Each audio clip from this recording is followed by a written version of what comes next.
Баршаңызға сәлем достар, сіздермен бірге Майра Сотбекқызы. Бүгінгі видеода греческий салатын жасайтын боламыз. Өте дәмді болып шығады. Ең бірінші бізге руккола қажет, және де осындай перец, қызыл пияз қажет, осындай болгарский перецін алатын боламыз. Осындай қияр болады, және де чили помидор. Неке қараңыздар, өте әдемі көрінеді. Және де оливки қажет, және де осындай фета қыса қажет болады.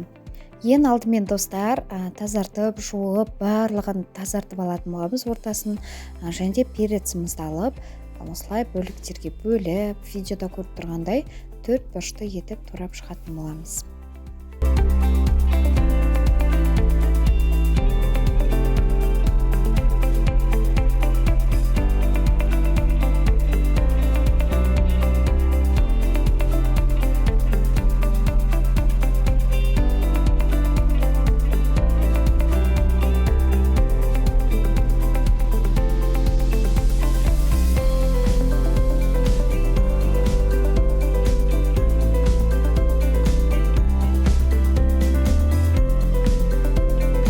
Тазартып жуылған қиярымызды да алып, осындай бөліктерге бөліп, 4 бұрышты етіп турап шығатын боламыз. Видеода көріп тұрғандай достар.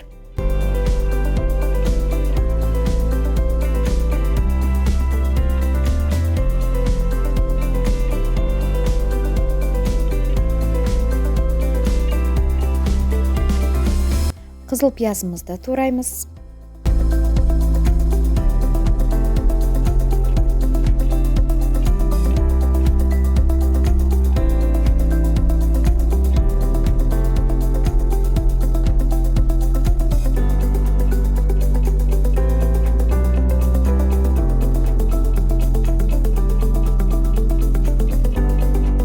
Чили помидорымыздан ортасынан тек қана осылай бір бөлікке бөлетін боламыз. Бұны 4 бұрышты етіп турадың қажеті жоқ.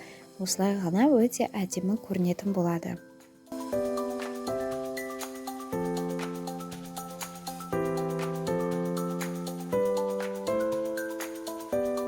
Достар, сіздер брынза қолдансаңыздар да болады. Мен осындай фетакса қолданамын. Бұл өте дәмді, әрі турағанға да өте ыңғайлы. Қараңыздар, видеода көріп тұрғандай кубикта бұнта турап, жартысын ішіне қосатын боламыз, жартысын кішкене бетіне қосқанға алып қалатын боламыз.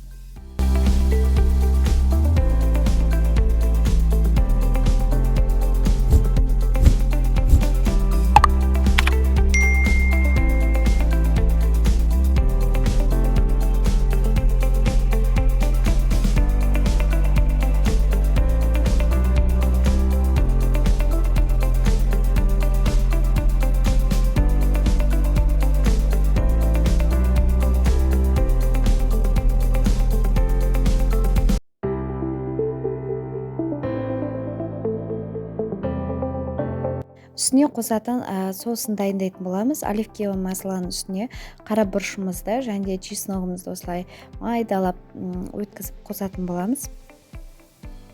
Және де достар, лимонның соғын қосатын боламыз. Сөйтіп жақсылап араластырып дайындап аламыз.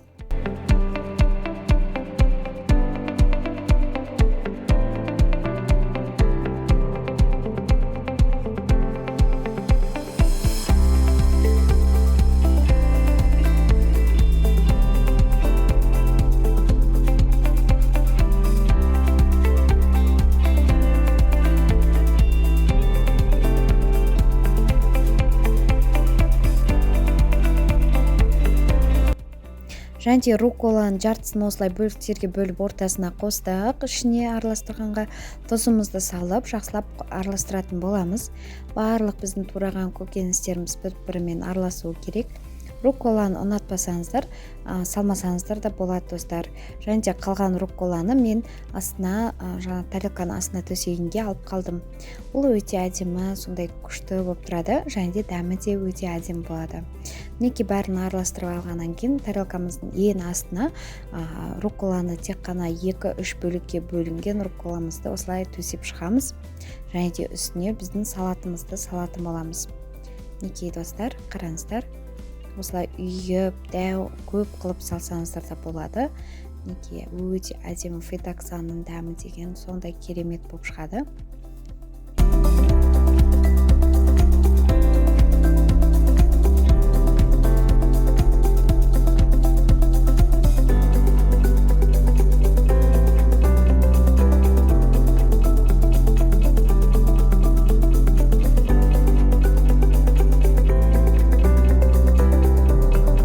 тарелкамызға салып дайындағаннан кейін майды шынымызға құйып кесемізге, оның үстіне біздің оливкемізді осылай сала отырып, араластырып, майға ең беттеріне осылай қасықпен қойып шығатын боламыз.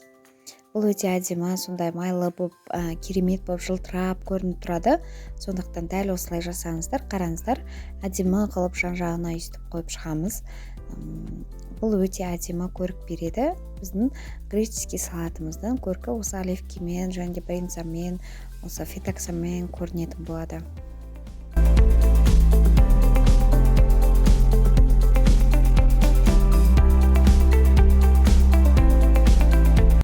Енді біздің дайындап қойған соусымызды үстіне қасықтап осылай беттеріне құйып шығатын боламыз. Бұл өте дәмді, сондай керемет салаттың дәмін келтіреді, достар. Міндетті түрде осылай жасаңыздар. Және де ең бетіне бальзамический уксустан осылай узор жасап, сәндеп қойсаңыздар болады. Әрине бұл міндетті емес.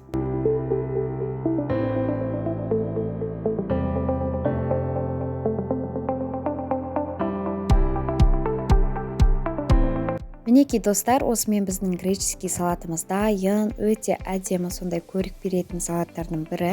Міндетті түрде жасап көріңіздер және де видеомен бөлісіңіздер. Сіздермен болған Майра Сатбекқызы. Сау болыңыздар.